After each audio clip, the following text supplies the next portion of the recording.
Love, relationship and family இதை பார்த்துடலாம். நான் ஏற்கனவே சொன்னேன், இந்த மாதம் வந்து சுபர்கள் வலுப்பெற்றிருக்காங்க. சுபர்கள் அப்படின்னா குரு வந்து குடும்ப வாழ்க்கை, சுக்கிரன் வந்து காதல், கலஸ்திரம், லைஃப் பார்ட்னர். ஸோ ரெண்டுமே நல்ல ஒரு இடத்துல உங்களுக்கு 4, 7. 4ங்கிறது உங்களுக்கு சுகபோகம், 7ங்கிறது உங்களோட கலஸ்திரம். நீங்கள் வாழ்க்கையில் சந்திக்கக்கூடிய உங்கள் வாழ்க்கை துணை.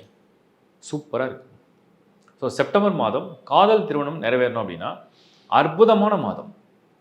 இது வந்து நீங்கள் நினச்சபடி உங்கள் லவ் அண்ட் ரிலேஷன்ஷிப்பை ஃபேமிலியில் சொல்லி எல்லாரையும் கன்வின்ஸ் பண்ணி அவங்களும் உங்களை அக்செப்ட் பண்ணி நல்லபடியாக கிராண்டாக ஒரு கல்யாணம் நடக்கிற ஒரு சிறந்த மாதம் செப்டம்பர். கல்யாணம் ஆயிடுச்சு, ஹஸ்பண்ட் ரிலேஷன்ஷிப்பில் ஒரு அந்யோன்யமான ஒரு பந்தம், ஒரு அந்யோன்யமான ஒரு ஈடுபாடு, ஒரு ஈர்ப்பு, ஒரு புரிதல், அந்த மாதிரி ஒரு மாதம் செப்டம்பர் மாதம். சூப்பராக இருக்கும். அந்த மாதம் வந்து நீங்கள் ரொம்ப என்ன சொல்லுவாங்கன்னா பாசிட்டிவாக ஃபீல் பண்ணுவீங்க. உங்கள் பார்ட்னரும் நீங்களும் ரொம்ப அந்யோன்யமான ஒரு மாதத்தில் நீங்கள் சந்திக்கிற மாதிரி இருக்கும். இதில் நல்ல ஒரு தாம்பத்திய வாழ்க்கை, நல்ல ஒரு புரிதல், பழசெல்லாம் மறக்கிற அளவுக்கு, எல்லா கோபதாபங்கள்லாம் மன்னித்து மறக்கிற அளவுக்கு ஒரு மாதமாக மாறிடும். நட்பு, உறவு, காதல் எல்லாம் சிறப்பாக இருக்கும்.